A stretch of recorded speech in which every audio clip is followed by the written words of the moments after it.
தமிழால் உன் புகழ் பாடி தேவானால் தினம் வாழ வருவாயே திருநாயகா. வரம் தருவாயே ஒருவானவா. எனைச் சூழும் துன்பங்கள் கனையாக வரும்போது துணையாய் என்னை ஆள்பவா. எனைச் சூழும் துன்பங்கள் கணையாக வரும்போது துணையாய் என்னை ஆள்பவா. மனநோயில் நான் மூழ்கி மடியின்று பொழுதங்கு, மனநோயில் நான் மூழ்கி மடியின்று பொழுதங்கு குணமாக்க வருவாயப்பா. என்னை உனதாக்கி அருள்வாயப்பா. தமிழால் உன் புகழ் பாடி தேவா நான் தினம் வாழ வருவாயே திருநாயகா. வரம் தருவாயே ஒருவானவா. தந்தை மகன் தூயாவியார் பெயராலே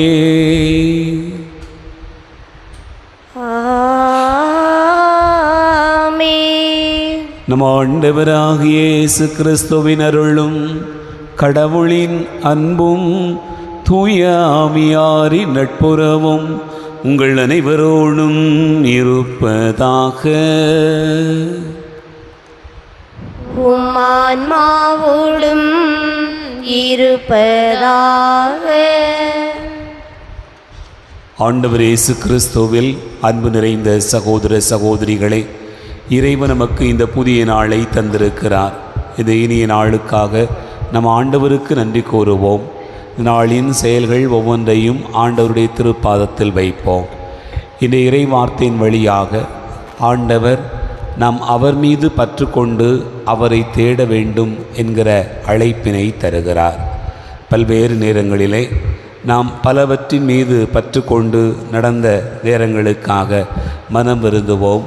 ஆண்டவரை பற்றி கொள்வதையே நம்முடைய வாழ்வினுடைய முதன்மையான காரியமாக கருதுகிற போது உலகத்தின் எல்லா மகிழ்வும் நிறைவும் நமக்கு வந்து சேர்கிறது என்பதை ஆண்டவருடைய வார்த்தை எடுத்து கூறுவதை உணர்ந்து பயணிக்க இப்பலியிலே மன்றாடுவோம்.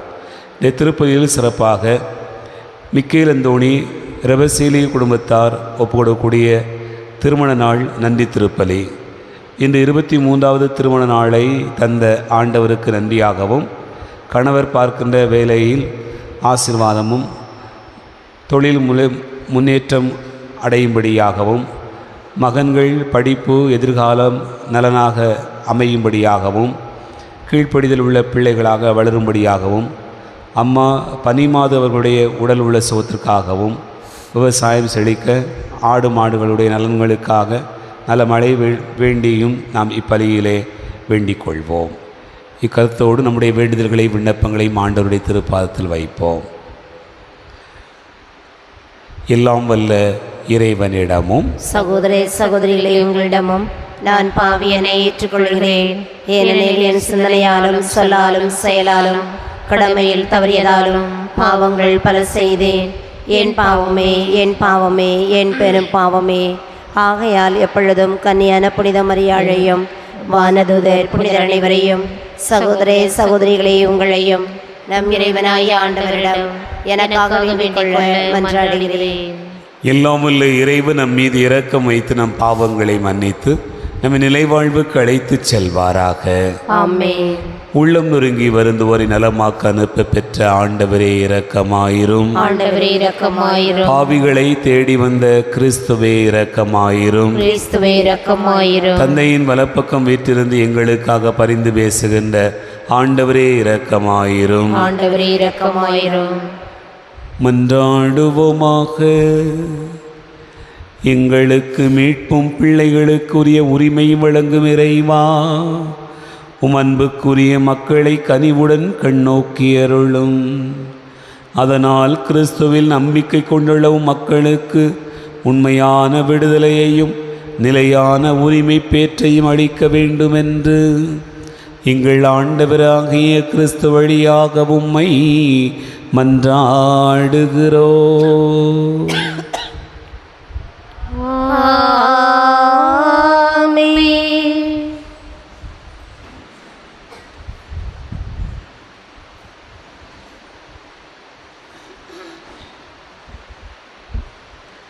முதல் வாசகம். மாமனோரை விளக்குக்கு தேடக்கூடாது. மானோதரை திருமணம் செய்து கொள்ள வழி தேடக்கூடாது. திருத்துதர் பவுல் கொரிந்தியருக்கு எழுதிய முதல் திருமுகத்திலிருந்து வாசகம். அதிகாரம் 7 இறைவசனங்கள் 25 முதல் 31 வரை. சகோதர சகோதரிகளே, மணமகதவர்களை குறித்து பார்ப்போம். இவர்களை பற்றிய ஆண்டவரின் கட்டளை எதுவும் என்னிடம் இல்லை. எனினும் ஆண்டவரின் இரக்கத்தால் நம்பிக்கை கூறியவனாய் இருக்கும் நான் என் கருத்தை சொல்கிறேன். மணமானோரை தம் அழைக்கப்பட்ட நிலையிலே இருந்து விடுவது நல்லது. இப்போதுள்ள இடர் நிலை முன்னிட்டு இவ்வாறு இருப்பதே நல்லது என எண்ணுகிறேன். மனைவியுடன் திருமணத்தால் இணைக்கப்பட்டு இருப்பவர்கள் மணவிலக்குக்கு வழி தேடக்கூடாது. மனைவியுடன் இணைக்கப்படாதவர்கள் திருமணம் செய்து கொள்ள வழி தேடக்கூடாது. நீங்கள் திருமணம் செய்து கொண்டால் அது பாவம் அல்ல.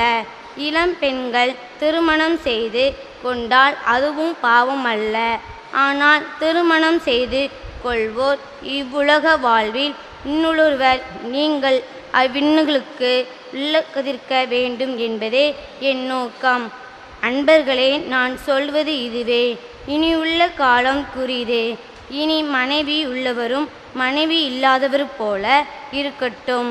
அழுபவர் ஆளாதவர் போலவும், மகிழ்ச்சியுறுவோர் மகிழ்ச்சி அற்றவர் போலவும், பொருட்களை வாங்குவோர் அவை இல்லாதவர் போலவும் இருக்கட்டும். உலக செல்வத்தை பயன்படுத்துவோர் அவற்றின் முழுமையாக ஈடுபடாதவர் போல் இருக்கட்டும். இவ்வுலக இப்போது இருப்பது போல நெடுநாள் ஈராது. இது ஆண்டவர் வழங்கும் அருள்வாக்கு. இறைவா, உமக்கு நன்றி. பதிலுரை பாடல். திருப்பாடல் 45 பல்லவி. கேளாய் மகளே, கருத்தாய் காது கொடுத்து கேளாய். கேளாய் மகளே, கருத்தாய் காது கொடுத்து கேள். உன் இணைத்தவரை மறைந்துவிடு, பிறந்ததாக மறந்துவிடு. உனது எலியில் நாட்டுங் கொள்வார். மன்னர் உன் தலைவர் அவரை பணிந்திடு. பல்லவி. கேளாய் மகளே, கருத்தாய் காது கொடுத்து கேளாய். அந்த புறத்திலே மாண்புமிகு இளவரசி தங்களித்த உடைமை அடிந்து தோன்றிடுவாள். பல வண்ணப்பட்டுடுத்தி மன்னரிடம் அவளையை அழைத்து வருவார். கன்னி தோழியர் புடசூழ அவள் அடியெடுத்து வந்திடுவாள். பல்லவி.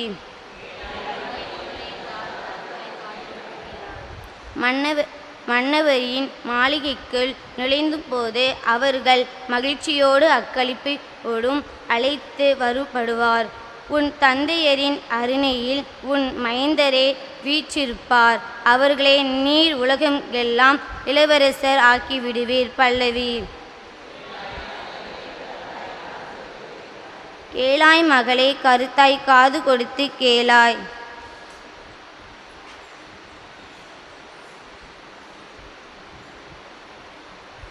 அல்லேலூயா, அல்லேலூயா, அல்லேலூயா,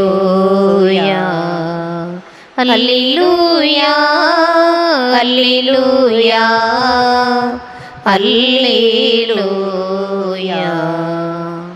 துள்ளி மகிழ்ந்து கொண்டாடுங்கள், ஏனெனில் விண்ணுலகில் உங்களுக்கு கிடைக்கும் கைமாறு மிகுதியாகும். அல்லேலூயா, அல்லேலூயா, அல்லேலூயா, அல்லேலூயா. ஆண்டவர் உங்களோடு இருப்பாராக. உம் ஆன்மாவோடும் இருப்பாராக. தூய லூக்கா எழுதிய நற்செய்தியிலிருந்து வாசகம். ஆண்டவரே மாட்சி உமக்கே. லூக்கா நற்செய்தி அதிகாரம் 6 இறை வார்த்தைகள் 20 முதல் 26 முடிய. லூக்கா நற்செய்தி 6வது அதிகாரம் இறை வார்த்தைகள் 20 முதல் 26 முடிய. இயேசு சீடர் மீது தம் பார்வையை பதித்து கூறியவை: ஏழைகளே, நீங்கள் பேறு பெற்றோர், ஏனெனில் இறையாட்சி உங்களுக்கு உரியதே. இப்பொழுது பட்டினியாய் இருப்போரே, நீங்கள் பேறு பெற்றோர், ஏனெனில் நீங்கள் நிறைவு பெறுவீர்கள். இப்பொழுது அழுது கொண்டிருப்போரே, நீங்கள் பேறு பெற்றோர், ஏனெனில் நீங்கள் சிரித்து மகிழ்வீர்கள்.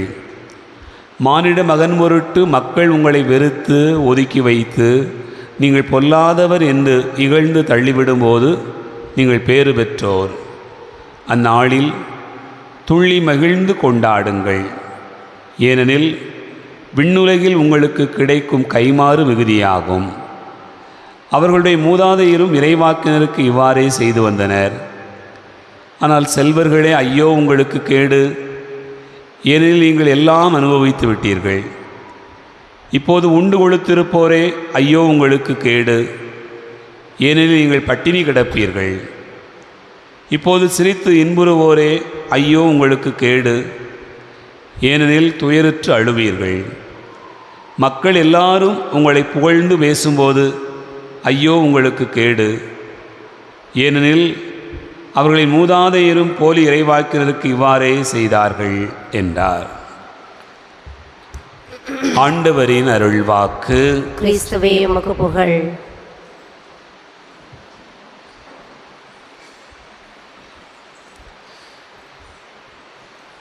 ஆண்டவர் இயேசு கிறிஸ்துவில் அன்பு நிறைந்த சகோதரர்களே, சகோதரிகளே, இந்த நற்செய்தி பகுதியானது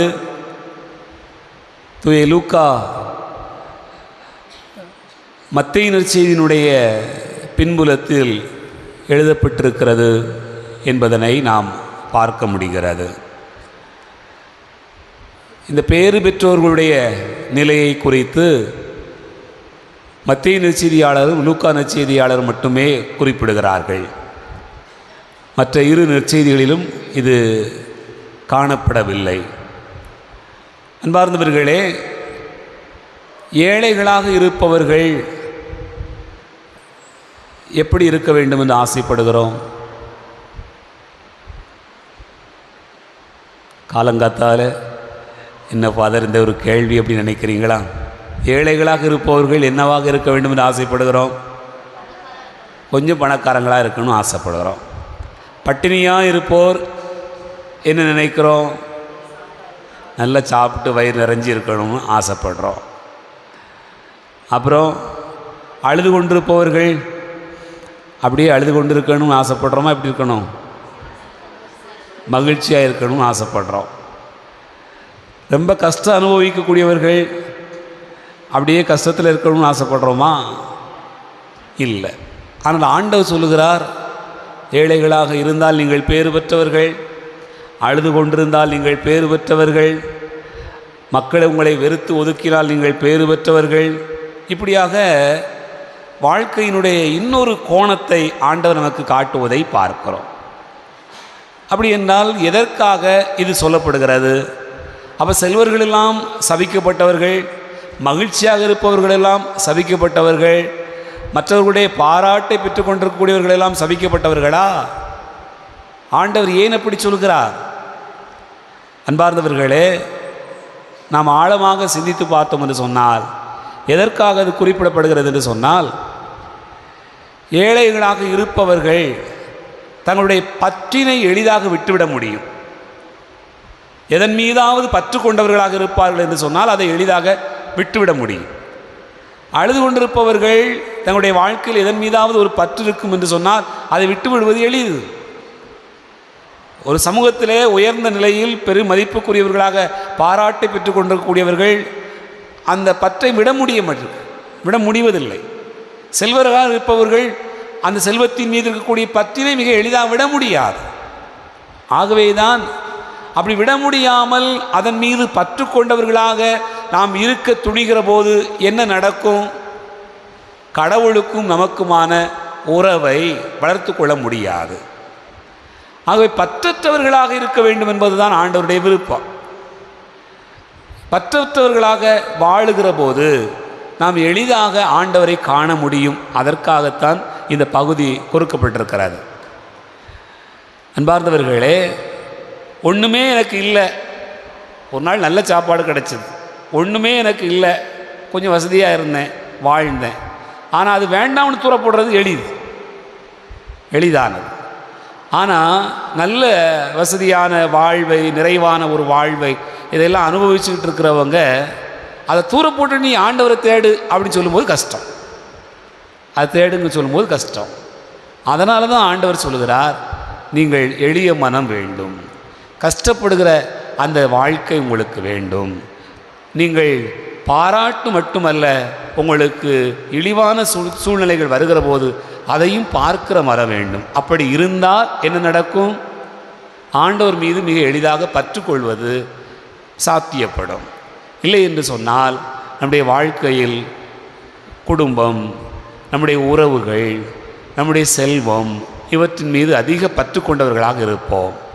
ஆண்டவர் இந்த பகுதியில் நமக்கு கொடுக்கக்கூடிய அழைப்பு, நீங்கள் இறைவனை அடைய வேண்டும் என்று விரும்பினால், இறைவனை காண வேண்டும் என்று விரும்பினால், உங்களுடைய வாழ்க்கையில் நீங்கள் கொண்டிருக்கக்கூடிய பற்றுகளை விட்டுவிடுங்கள்.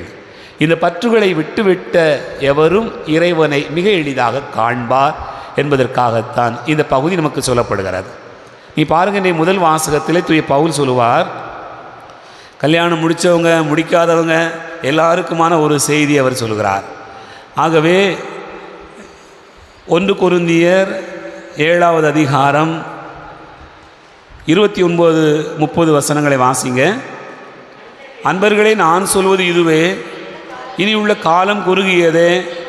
மனைவி உள்ளவரும் மனைவி இல்லாதவர் போல இருக்கட்டும், அழுபவர் அழாதவர் போல் இருக்கட்டும், மகிழ்ச்சியுறுவோர் மகிழ்ச்சியற்றவர் போல் இருக்கட்டும், பொருட்களை வாங்குவோர் இல்லாதவர் போல் இருக்கட்டும், உலக செல்வத்தை பயன்படுத்துவோர் அவற்றில் முழுமையாக ஈடுபடாதவர் போல் இருக்கட்டும். இப்படியா சொல்லிக்கொண்டே போகிறார்.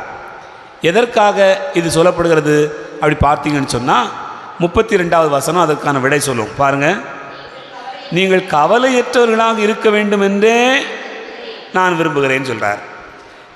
ஏன்? செல்வத்தின் மீது கவலை, மதிப்பின் மீது கவலை, அல்லது உணவின் மீது கவலை, இப்படியெல்லாம் கவலை வருகிற போது நமக்கு என்ன தோணும்? ஆண்டவர் எங்கே போகிறாருன்னே தெரியாமல் போயிடும். அதன் மீதே நமக்கு கவலை இருக்கிறது, அதன் மீதே பற்று இருக்கிற போது இறைவனை தூர வைத்து விடுகிறோம். ஆகவே நீங்கள் அது இல்லாதவர்கள் போல் இருக்கணும், அது இருந்தும் இல்லாதவர்கள் போல் இருக்கணும். அப்போ தான் கவலை போகும், அப்போ தான் பற்று போகும். ஆகவே ஆண்டவர் நமக்கு சொல்கிறார். அன்பார்ந்தவர்களை சிந்தித்து பார்ப்போம், இறைவனை ஆசீர்வதிக்க மன்றாடுவோம்.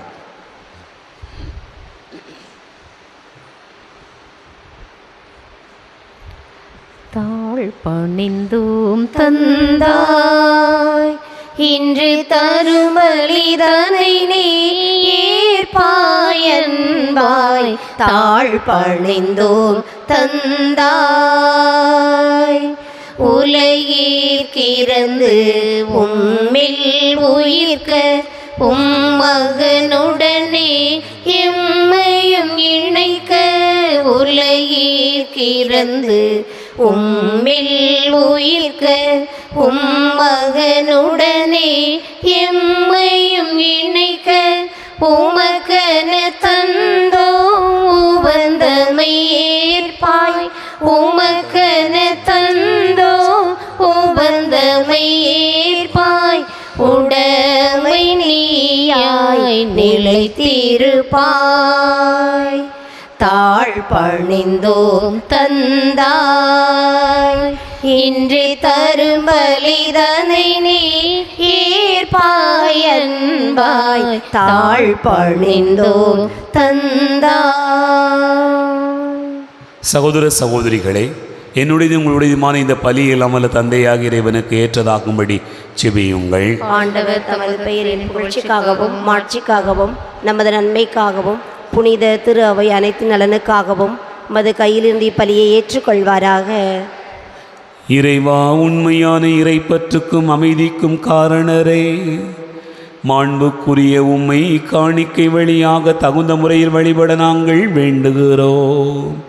அதனால் தூய மறை நிகழ்வுகளில் உண்மையான உணர்வோடு பங்கேற்பதன் வழியாக நாங்கள் ஒன்றுபட வேண்டுமென்று எங்கள் ஆண்டவராகிய கிறிஸ்து வழியாக உம்மை மன்றாடுகிறோம்.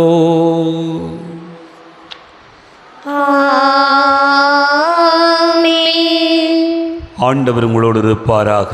உம் ஆன்மாவோடும் இருப்பாராக. எங்களை மேலே எழுப்புங்கள். ஆண்டவரிடம் எழுப்பியல்லோ. நம் இறைவனாகிய ஆண்டவருக்கு நன்றி கூறுவோம். அதுவே தகுதியும் நீதியுமானது. ஆண்டவரே, தூயவரான தந்தையே, என்று வாழும் எல்லாம் வல்ல இறைவா, எந்நாளும் எவ்விடத்திலும் நாங்கள் உமக்கு நன்றி செலுத்துவது மெய்யாகவே தகுதி நீதியுமாகும், எங்கள் கடமையும் மீட்புக்குரிய செயலுமாகும். ஏனெனில் எங்கள் புகழுரை உமக்கு தேவை என்று, ஆயினும் நாங்கள் உமக்கு நன்றி செலுத்துவது உமது அருட்கொடையாலேயே.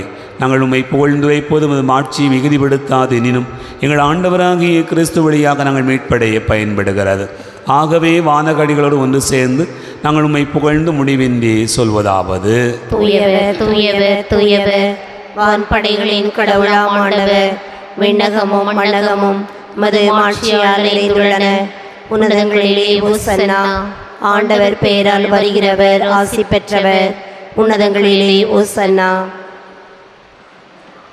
ஆண்டவரே, நீர் மெய்யாகவே தூயவர், தூய்மை அனைத்துக்கும் ஊற்று. ஆகவே உம்முடைய ஆவியை பொழிந்து இக்காணிக்கைகளை தூய்மைப்படுத்த உம்மை வேண்டுகிறோம். இவ்வாறு எங்கள் ஆண்டவர் இயேசு கிறிஸ்துவின் உடலாகவும் இரத்தமாகவும் எங்களுக்கு இவை மாறுவனவாக. அவர் பாடுபட உளம் கனிந்து தம்மை கையளித்த போது அப்பத்தை எடுத்து நின்று செலுத்தியதை பிட்டு தம் சீடர்களுக்கு அளித்தவர் கூறியதாவது: அனைவரும் இதிலிருந்து பெற்று உண்ணுங்கள், ஏனெனில் இது உங்களுக்காக கையளிக்கப்படும் என் உடல்.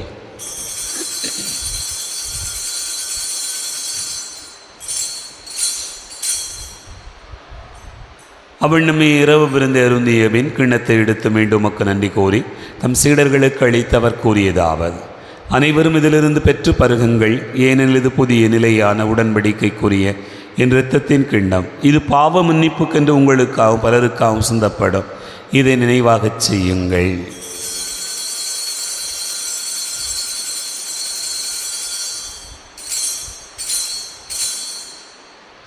நம்பிக்கையின் மறைபொருள்.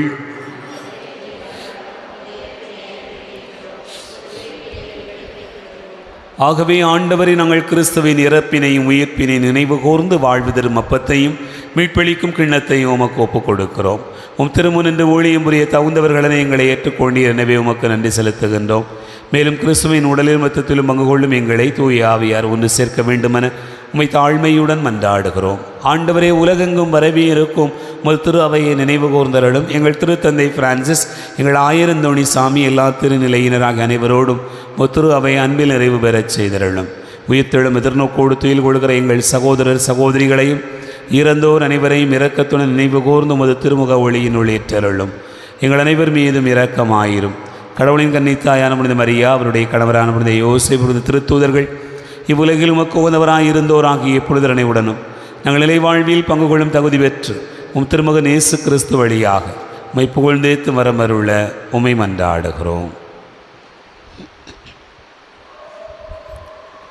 இவர் வழியாக இவரோடு இவரில் எல்லாம் வல்ல இறைவனாகிய தந்தையே, தூயாவியாரின் ஒன்றிப்பில் எல்லா புகழும் ஆட்சியும் என்றென்றும் உமக்கு உரியதே.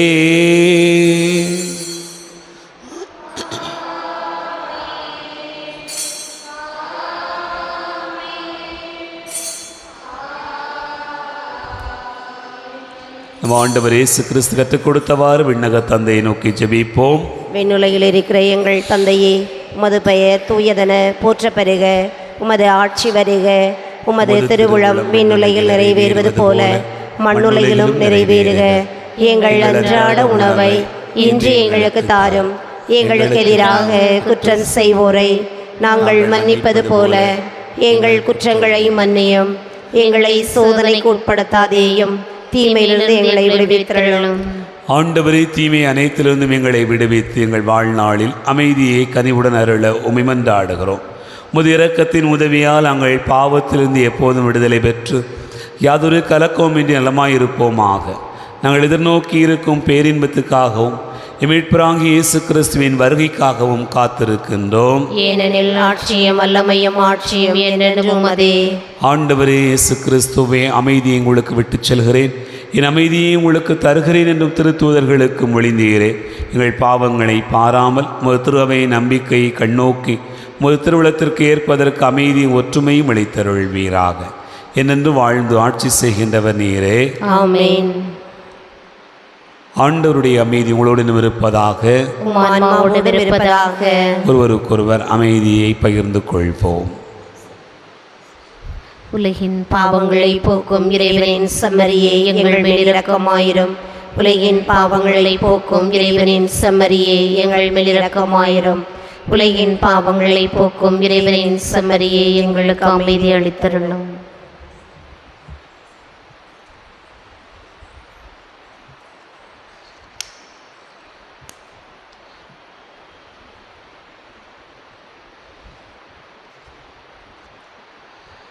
இதோ இறைவனின் செம்மறி, இதோ உலகின் பாவங்களை போக்குகிறவர். செம்மறியின் விருந்துக்கு அழைக்க பெற்றோர் பேறு பெற்றோர்.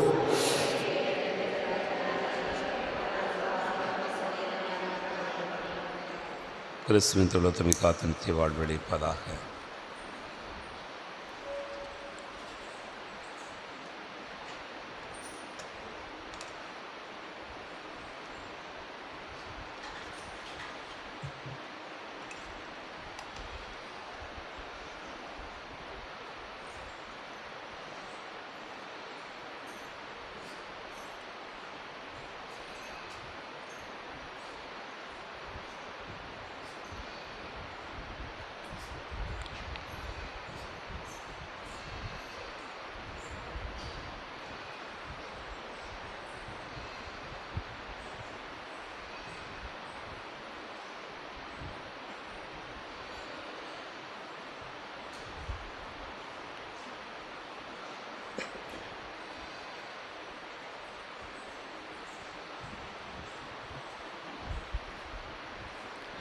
செம்மறியின் விருந்துக்கு அழைக்க பெற்றோர் பேறு பெற்றோர். அவ்விருந்தை உண்டிட சென்றிடுவோ இன்பம் பொங்க. செம்மறியின் விருந்துக்கு அழைக்க பெற்றோர் பேறு பெற்றோர். அவ்விருந்தை உண்டிட சென்றிடுவோ இன்பம் பொங்க. இறைவன் தரும் விருந்திது அதை உண்ண தடையென்ன. உரைய வரும் இறைவனை நாம் ஏற்க தடையென்ன. உள்ள கதவு திறந்தது அதன் உள்ளே வாழுவாய். உள்ள கதவு திறந்தது அதன் உள்ளே வாழுவாய். உவகை என்னும் ஒளி கொணர்ந்து என்னை ஆளுவாய். செம்மறியின் விருந்துக்கு அழைக்க பெற்றோர் பேறு பெற்றோர். அவ்விருந்தை உண்டிட சென்றிடுவோ இன்பம் பொங்க.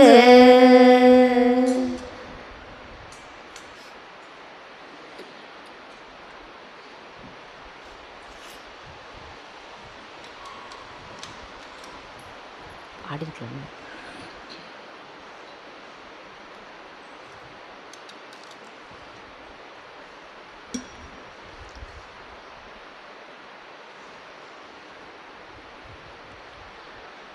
மன்றாடுவோமாக. ஆண்டவரே, உமது வார்த்தையாலும் விண்ணகவிருந்தாலும் உம் நம்பிக்கையாளருக்கு நீர் உணவு தந்து வாழ்விக்கின்றே. இவ்வாறு அன்பு திருமகன் தரும் மாபெரும் கொடைகளால் நாங்கள் வளம் பெற்று அவரது வாழ்வில் என்றும் பங்கேற்கும் தகுதி பெற வேண்டும் என்று என்றென்று வாழ்ந்து ஆட்சி செய்கின்றவர் வழியாக உம்மை மன்றாடுகிறோ.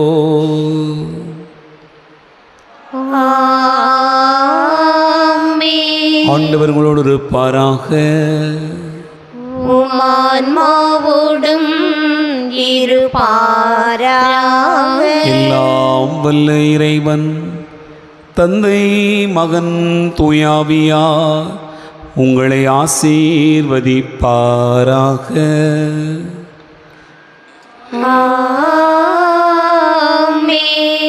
சென்று வாழுவோம். திருப்பலி நிறைவேறிற்று.